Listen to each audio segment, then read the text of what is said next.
Rahul, firstly, I want to apologize for joining late, but there are crazy jams in Delhi I today know. because, It as was a usual, farmers' Delhiites protest. have to deal with the protest and then the police has to barricade the roads. So that's the life of a Delhiite nowadays. But anyways, coming to the subject, firstly, let's be clear, because Dr. Balasaheb Ambedkar is being praised and we all need to praise Dr. Ambedkar. He is the one who brought this into directive principles of state policy that you will have a uniform civil code. So if you are respecting him, respect him fully. He said even at that time that the aim is to provide uniform laws in the civil field to everybody. You have uniform laws in the criminal field. Nobody says implement Sharia law and cut my hand off if I commit theft or something. You have uniform commercial laws in this country. The Contract Act, the Specific Relief Act, the property laws, you have uniform. The only place you want to have these special laws, these Sharia laws, and I just read an article by the Times in UK saying Modi is overturning Sharia laws. By definition, we are a secular country.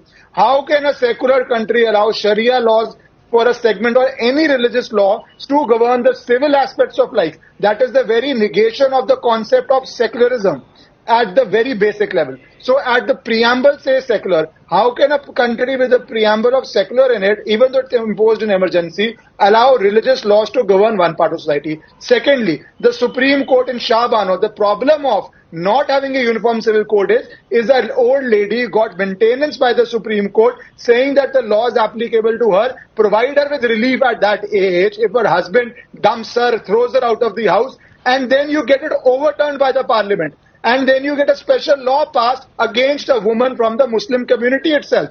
That is why you needed a law banning triple talaq. That is why you need uniform maintenance laws. And all that will come in the form of a civil code, which will be applicable to all women of this nation. But those who want to deny women maintenance, those who want to deny women custody rights, those who want to deny women property rights, of course they will oppose it under the garb of certain religious laws, which anyways have no application. Dr. B.R. Ambedkar was clear. Mr. Nehru, just one point, Rahul. When Mr. Nehru, the first Prime Minister, introduced the Hindu Marriage Act and the Hindu Code Bill, as it was called collectively, he said the time is not yet right for the Muslim women to be brought under this. But we will later bring in. So even at that time it was recognized, but I think due to politics, vote banks, etc., he did not bring it in. But today we have a government which in the modern age has to provide relief to every woman, every child, every old parent who has to get maintenance. From a child, a woman to an old parent,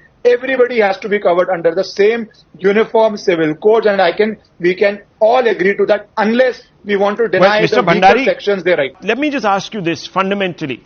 They say that by adopting this, Uttarakhand is becoming the test lab for a Hindutva Iran, the creation of a Hindutva Iran, because it is essentially discriminatory.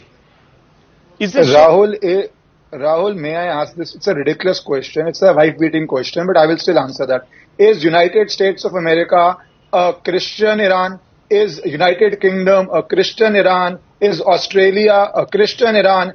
Every one of these nations, the Muslim community lives there under a uniform civil code. Are all those nations Iran or Taliban? But when they go out, they are willing to live in this because the Indian state was soft and did vote bank politics. That is why we have this debate today. No Western country, no country which calls last line. Yeah. No country which calls itself a democracy allows a separate civil code for a large part of its population. Not one country they can cite. I just wanted to ask you about registering. And it is not under the purview of the state. Yes, okay, that's right. And also about registering marriages. Many people say that that's a problem. Rahul, that's the basic. Marriages should be registered. We need to, because there is a debate going on about polygamous marriages. Are they happening? Are they not happening? What is the level they are happening? And does a woman, we see online so often now it's being cheated. Forget, this is not a religion thing. For a second, just focus how often people who are married hide their marriages, create an online identity. If you have a register where the person's name is there and whatever his details are there and he is married, it will provide safety to a lot of women that they will not be duped by somebody who is already having an existing marriage, which is not permissible as per law to remarry. So that clarity, that data collection every nation needs to have, that's a basic clarity. Only people wanting to have multiple marriages, hiding the marriage or having multiple marriages would be the ones resisting that a marriage should be registered. Of course, it's a first draft. It's one state which has done it. It's not a draft, it's a law now. One state has done it. There are certain provisions with live-in which probably need to be rethought about. I think they should be rethought. There are some good parts of it. For example, a child born in a live-in should be legitimate. That is a good part of that live-in chapter. But there are, of course, certain parts which are overbearing and probably the state But that has nothing to do, viewers, once again, with religion. Yes. So this entire fear mongering